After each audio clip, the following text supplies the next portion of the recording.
चलिए आज आपके मैथ्स का दूसरा chapter linear equations in one variable शुरू करते हैं।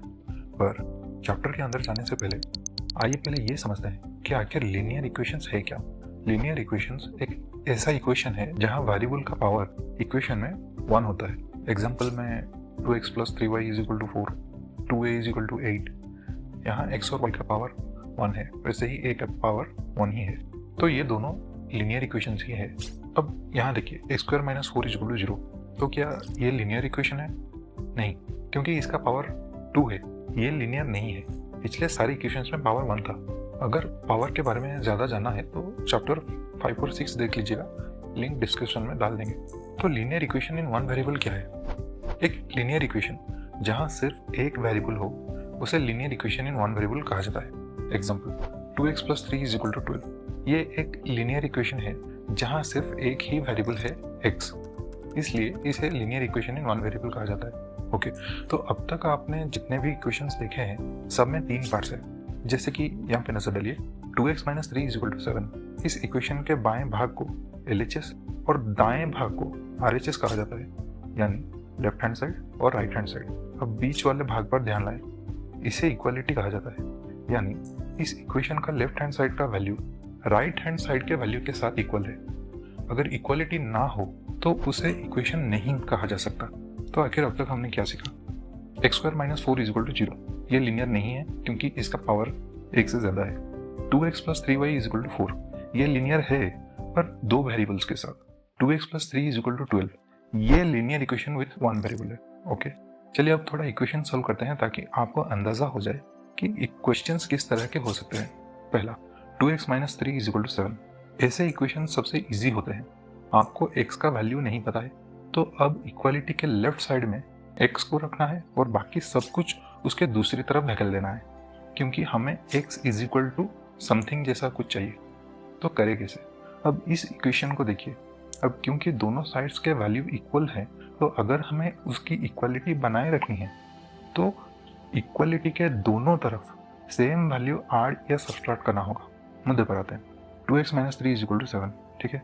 अगर दोनों तरफ 3 ऐड कर दिया जाए तो ये 2x - 3 + 3 = 7 + 3, क्योंकि दोनों तरफ 3 ऐड हुए हैं तो वैल्यू इक्वल रहता है। अब -3 और +3 हो गया 0, वैसे ही 7 + 3 हो गया 10।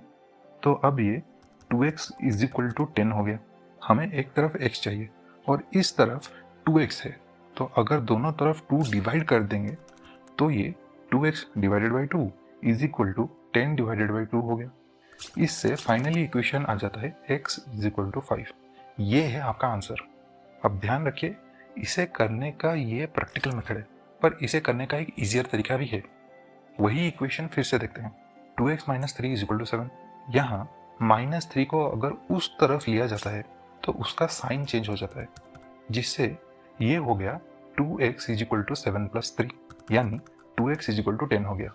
अब वैसे ही जब यहाँ पे मल्टीप्लाई किए गए 2 को इक्वालिटी के दूसरे तरफ ले जाया जाता है तो उसे /2 कर दिया जाता है, जिससे x = 10/2 हो गया, यानी x = 5। वही सेम आंसर पर स्टेप्स कम हो गए। ये शायद आपको ज़्यादा आसान लगेगा। बस यही याद रखना है कि इक्वालिटी के उस तरफ ले जाने पर यहाँ पे जो भी हुआ होगा उसका रिवर्स करना है।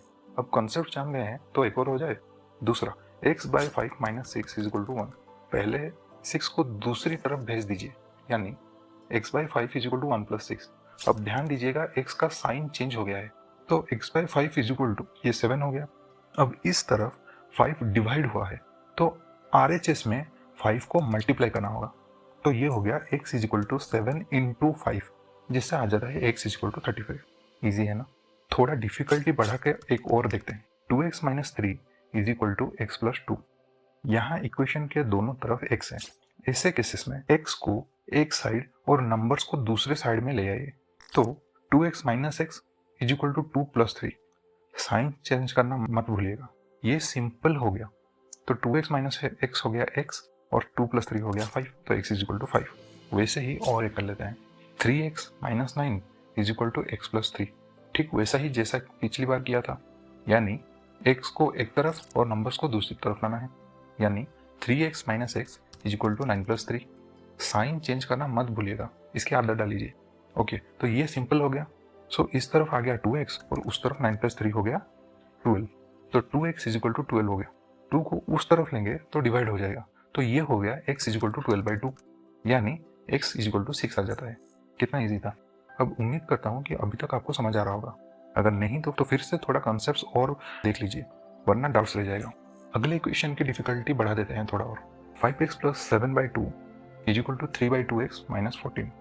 अगर आप क्वेश्चन को गौर से देखेंगे तो देखेंगे कि यहाँ बस इंटीजर्स की जगह पर रेशनल नंबर्स दिए गए हैं, पर रूल्स वही लागू होंगे।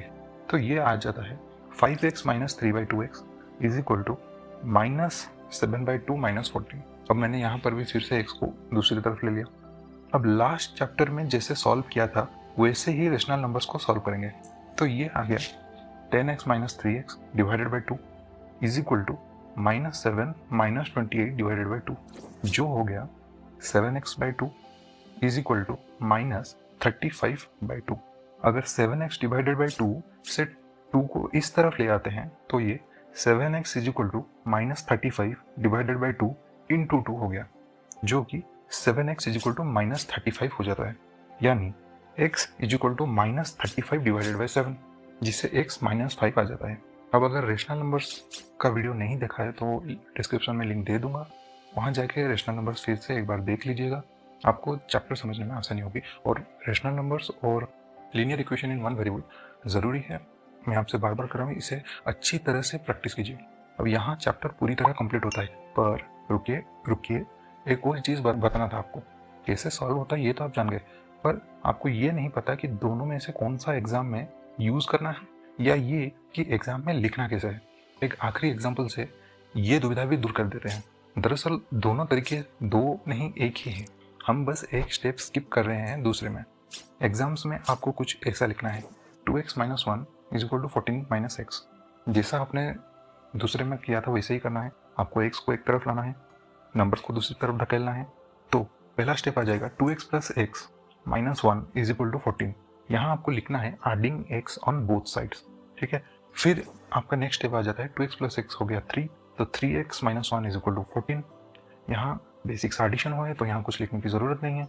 फिर 3x is equal to 14 plus 1, और यहाँ भी आपको लिखना है एडिंग 1 ऑन बोथ साइड्स, क्योंकि आप दोनों तरफ 1 ऐड कर रहे हैं, ठीक है। यहाँ आपने स्टेप स्किप किया तो यहाँ आपको लिखना पड़ेगा। तो 3x आ गया 15, x is equal to 15 divided by 3। अब क्योंकि यहाँ आपने फिर एक स्टेप स्किप किया तो यहाँ लिखना होगा डिवाइडिंग बोथ साइड्स बाई 3, जिससे x आ जाता है 5। अब एग्जाम्स में आपको कुछ इस तरह लिखना है, उम्मीद है आपको समझ आ रहा होगा। अब एग्जाम्स की बात चल रही है तो एक और बात जान लें, एग्जाम्स में स्टेप स्किप मत कीजिएगा। स्टेप स्किप करेंगे तो टीचर मार्क्स स्किप करेंगे। अब बस आपको ढेर सारी प्रैक्टिस चाहिए खुद को अक्वेंटेड करने के लिए। इसी के साथ आपका चैप्टर समाप्त होता है। चैनल को सब्सक्राइब कीजिए, आप नोटिफाइड रहेंगे क्लासेस के साथ। हम मिलेंगे अगली क्लास में।